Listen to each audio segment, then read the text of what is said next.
10 greatest warriors in history. Number 10. Pierre Galofs-Donia.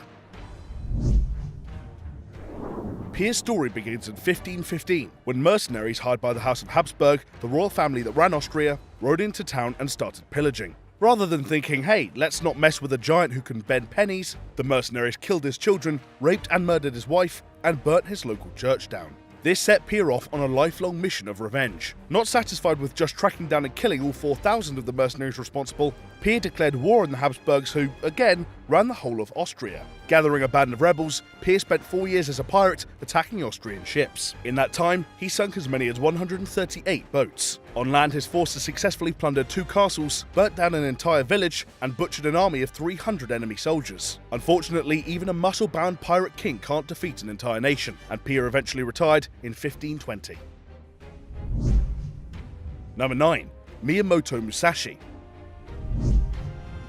If your uncle starts training you in sword fighting from the age of 7, you know you're either going to become an expert swordsman or spend the rest of your childhood figuring out how to build Lego sets with your feet. Miyamoto Musashi was the former, becoming arguably 16th century China's most famous warrior. His first duel was at the age of 13, when he defeated Arima Kihei in the most skillful, elegant way possible, stabbing him in the head and beating him to death with his bare hands. At the age of 16, Miyamoto left his home and started travelling around the towns of ancient China, challenging locals to duels. He spent decades slashing foes to pieces, living out his life as a one-man roaming Tekken game. After a while, Miyamoto grows so bored of easily carving up his foes that he started fighting with a wooden sword, and still, no one could beat him.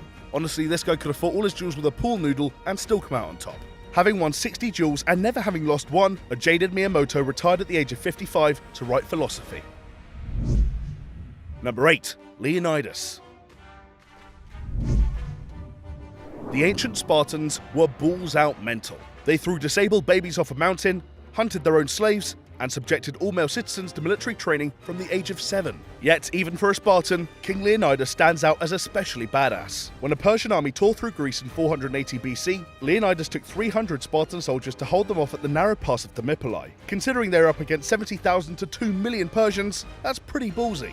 When warned that the Persians had enough archers that their arrows would block out the sun, Leonidas replied in true action movie style, "Then we'll fight in the shade." The Persians attacked them for 2 days straight, but Leonidas and the Spartans held the line, using their spears and short swords to kill 10,000 enemy soldiers. Unfortunately, a Greek traitor called Ephialtes told the Persians there was another path they could take, and the Persians surrounded the Spartans. At this point, most people with a basic understanding of arithmetic would probably surrender, but Leonidas stood his ground, and the Spartans fought until each and every one of them was dead. Many of them broke their weapons in the fight and started punching and biting the Persian soldiers. Their heroic last stand bought the rest of Greece time to rally a larger army and defeat the Persians.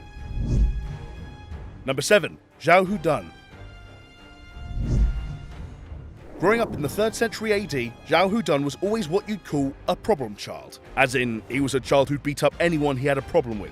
When he was 13, he killed a man who insulted his favourite teacher. What is it with ancient China and these murderous 13-year-olds? As an adult, Zhao Hu joined the Han army, less out of a sense of loyalty to his homeland than out of a desire to kill strangers. As the bodies piled, he quickly rose through the ranks to become a major, then a colonel, then a general. But the incident that made Zhao Hu a legend happened during the Battle of Yan Province in 194 AD. While cleaving his way through an army of 10,000 men, Zhao Hu was hit in the left eye with an arrow. Considering an arrow to the knee is close enough to make most people stop adventuring, what happened next is incredible. Zhao Hu wrenched the arrow out of his socket with the eyeball still attached. Then, deciding it would be an insult to his family to simply throw it away, Zhao Hu ate the eyeball in front of the stunned archer before stabbing him. The Han would go on to win the battle and war, presumably because no one wanted to fight the guy who didn't flinch at headhunting an arrow.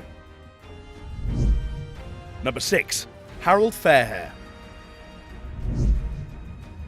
We've all done things we wouldn't normally do to try and get a sweetheart's attention. But while you may think that the Italian meal you cooked or that terrible poem you wrote were ambitious, they don't really compare with creating an entire country for someone.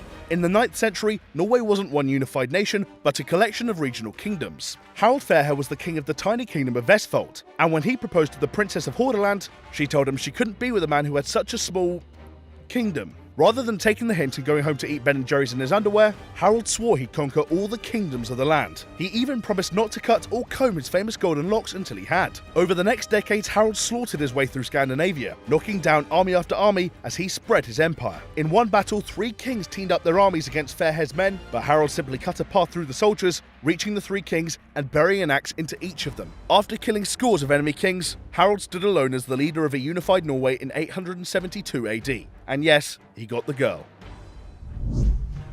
Number 5. Monsopiad. Marauding 7-foot Dutchmen and psychopathic eyeball munchers may be pretty terrifying to meet on the battlefield, but at least you'd see them coming. Monsopiad, however, could shoot you with enough toxic material to kill Charlie Sheen without you ever spotting him. A headhunter from 19th century Kauai in Borneo, Monsopiad was fed up of his village constantly being pillaged by other stronger tribes. So one day he wandered out into the jungle with a 2-meter blowpipe and a handful of poisoned darts, sneaking from village to village and sniping the leader of each enemy clan. After each kill, Monsopiad hacked off his victim's head with a machete and added it to a stash of skulls he was hoarding, which is about 1,000,000 times cooler than a stamp collection. He returned with a stunning 42 heads, and the other villagers got the message to never mess with Kauai again. Unfortunately, killing an entire softball league of people went to Monsopiad's head, and he became something of a dictator in his village. In the end, the villagers gathered together at night and murdered him, but then they renamed the village after him, so, you know, swings and roundabouts. Number 4. Aaron Burr. Generally speaking, vice presidents don't kill people. But then, generally speaking, vice presidents aren't Aaron freaking Burr. When the US War of Independence broke out in 1775, the 19-year-old Burr quit his gig as a lawyer and joined the American Revolution. Sent up to fight in Quebec, he made a name for himself after personally shooting his way through 20 or so enemy soldiers to try and rescue his injured commanding officer. After that, Burr served in New York, where he helped defeat a British invasion of the city and fought alongside George Washington in the Battle of Monmouth. On another occasion in Yale, Burr and a handful of local college students managed to fend off 2,000 professional British soldiers. After the war ended, Burr entered politics and wound up becoming Thomas Jefferson's vice president. You'd think that an office job would put an end to Burr's killing, but no. After getting in a tiff with Alexander Hamilton, Burr challenged him to an illegal duel and shot him to death. The state of New York put out an arrest warrant for Burr, but he simply ignored it and went back to being VP. To this day, Burr is the only vice president to kill someone while in office. Number 3. Flamma.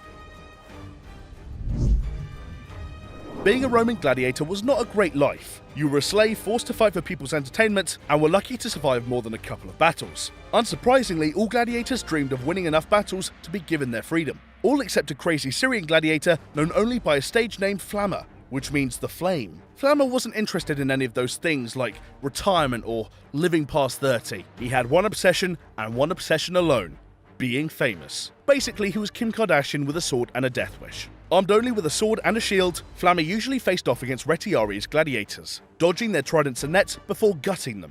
Over the course of his career, Flamma was offered his freedom on no less than 4 occasions. Each time he rejected it and continued his life of hacking people to pieces. Flamma was in a staggering 34 battles, but after 13 years of fighting, he was eventually killed in the arena around 200 AD.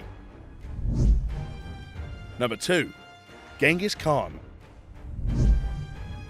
When you're the head of a horde of fearsome warriors responsible for more deaths than your average dictator, you know you've got to be in this video somewhere. Genghis Khan was the founder of the Mongol Empire, an empire which ended up covering 24 million square kilometers of land. How did Khan's empire grow so large? By wiping out anyone who stood in their way, of course. Khan's armies killed over 40 million people, which at the time was 10% of the world's population. Obviously, you don't get to be the leader of a group like that without having some serious skills. Khan was a fearless warrior and skilled archer from childhood, first testing his abilities when a gang of slave traders captured him. Despite him and his wife being enslaved for months, Khan eventually managed to escape and kill his way to freedom. Khan would become such an obsessive obliterator of enemies that he may have accidentally been the world's first environmentalist. With so many people no longer breathing, and with so many wiped out civilizations returning to uninhabited woodland, Khan is credited with removing 700 million tons of carbon dioxide from the atmosphere.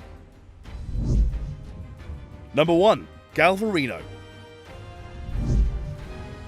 If you ever wanted a version of Edward Scissorhands who was a relentless murderer, look no further than the story of Galvarino. A 15th century warrior from the Mapuche tribe in Chile, Galvarino led 150 men in a surprise attack against the expanding Spanish Empire. As tends to happen when you have swords and your enemy have guns, the warriors were roundly defeated and Galvarino was captured. The Spanish cut off his hands and sent him back to his tribe as a warning. Not discouraged by his lack of hands, Galvarino decided to lead another attack on the Spanish. And rather than enter the battle literally unarmed, he did the craziest thing possible: tied blades to his stumps. Yes, this guy actually made himself into Wolverine. With 3,000 warriors behind him, Galvarino led a second attack on the Spanish troops. Unfortunately, even if they're lashed to your arms, swords still don't beat guns. Though only managing to kill around 30 soldiers, Galvarino did find the Spanish force's second in command and cut him into ribbons. He was recaptured, and the Spanish, impressed by his DIY approach to prosthetics, offered to spare him. Our favourite machete-handed loon stared them in the eye and told them that if they released him, he'd rip them apart with his teeth. The Spanish fed him to their dogs. So that was the 10 greatest warriors of all time. Did we leave anyone off the list? Reckon you could take all of them? Let us know in the comments below. And if you've not had enough of ridiculously badass people, then check out 10 badass women from history playing now.